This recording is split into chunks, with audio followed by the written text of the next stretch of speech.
नमस्कार मंडळी. नारळी पौर्णिमा विशेष फक्त 2 साहित्यापासून महिनाभर टिकणारी ओल्या नारळाची वडी कशी बनवायची ते आपण बघूया. अतिशय खुटखुटीत अशी झालेली आहे. मग काय, नारळ फोडून घ्यायचा आहे आणि नारळाचे काप करून घ्यायचे आहेत. नारळाचा जो पाठीचा काळा भाग आहे तो काढून टाकायचा आहे. इथे आपण नारळाचे काप करून घेतलेले आहेत. 2 वाटी नारळाचे काप मिक्सरच्या भांड्यामध्ये घालायचे आहेत आणि मिक्सरला फिरवून घ्यायचे आहेत. इथे आपण अजिबात पाण्याचा वापर करायचा नाही आहे. हे बघा, छान मिक्सरला फिरवून घेतलेलं आहे. आता त्यामध्ये आपण 1 वाटी साखर घालायची आहे आणि तीसुद्धा मिक्सरला फिरवून घ्यायची आहे. असं केल्यामुळे काय होतं, की जी नारळाची वडी आहे ना, ती अजिबात सुटली जात नाही. छान अशा वड्या पडतात. तुम्ही बघू शकता, साखर आणि नारळाचा खीस आहे छान मिक्सरला फिरवून झालेला आहे. आता काय करायचं आहे, गॅसवर एक पॅन ठेवायचा आहे. शक्यतो नॉनस्टिक पॅन घ्यायचा किंवा जाड बुडाची कढई घ्यायची. त्यामध्ये अर्धा चमचा तूप घातलेला आहे फक्त आणि त्यामध्ये हे सगळं मिश्रण आहे, जे मिक्सरला आपण फिरवून घेतलं होतं ते घालूया. सगळं मिश्रण इथे आपण घालायचं आहे आणि छान असं परतून घ्यायचं आहे.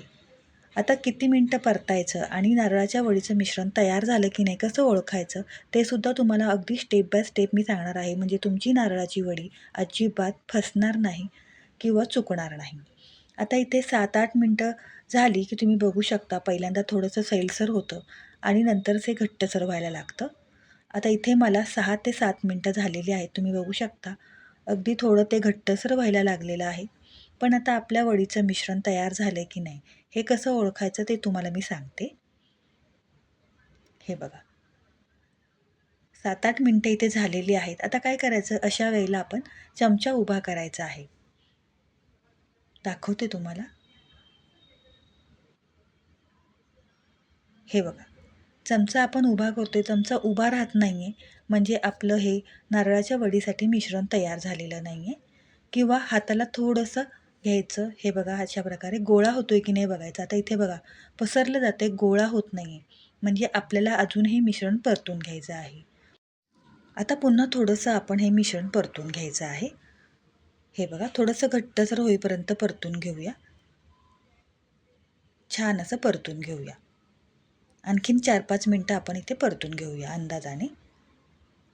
हे बघा, छान असं थोडंसं घट्टसर व्हायला लागलेलं आहे. अगदी कोरडं व्हायला लागले. कढईपासून छान असं सुटलं जाते बघा. आता आपण चेक करूया बरं का. हे बघा, चमचा उभा राहतोय म्हणजे आपलं हे नारळाच्या वडीसाठी मिश्रण तयार झालेलं आहे. थोडासा हाताला गोळा घेऊन सुद्धा दाखवते तुम्हाला मी. गरम आहे, थोडासा जो गोळा घेऊया. तुपाचा हात घ्या, नाही तर काही थोडंसं पाण्याचा हात घेतला तरी चालेल. हे बघा, फुंकर मारते गरमच आहे.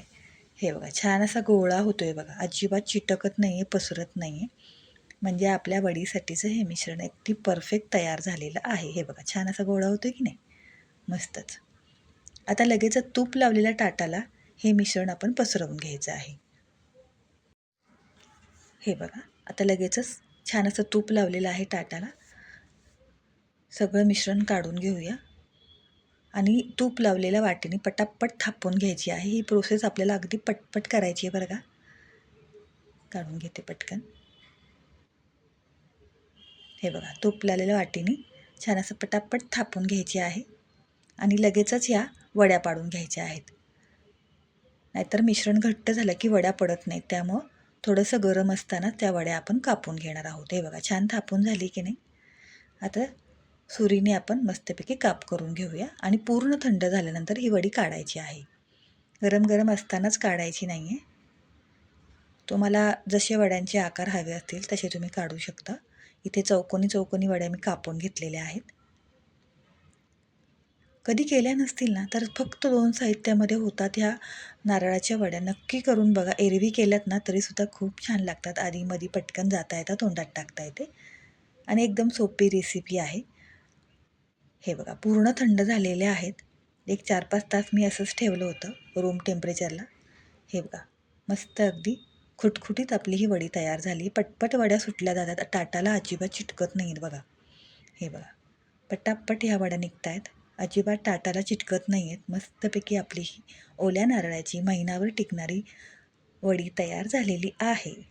तुम्ही पण नक्की ही रेसिपी ट्राय करा आणि माझ्या रेसिपी आवडत असतील तर खाद्यरुची मराठी रेसिपीला लाईक करा, शेअर करा, सबस्क्राईब करा आणि बरं, मी शॉर्ट व्हिडिओसुद्धा शेअर करत असते, ते पण तुम्ही नक्की पहा. तुम्हाला माझे लाँग व्हिडिओ जास्त आवडतात का शॉर्ट व्हिडिओ आवडतात? कमेंट्स करून नक्की सांगा. चला तर मग नारळी पौर्णिमेच्या तुम्हाला खूप खूप शुभेच्छा. पुन्हा भेटूया अशाच साध्या सोप्या रेसिपीसोबत. धन्यवाद. आणि सगळ्यात महत्त्वाचं म्हणजे माझी सांगण्याची पद्धत तुम्हाला आवडते का? किंवा मी काही चेंजेस करायला हवेत का? मला नक्की सांगा. मला नक्की आवडेल.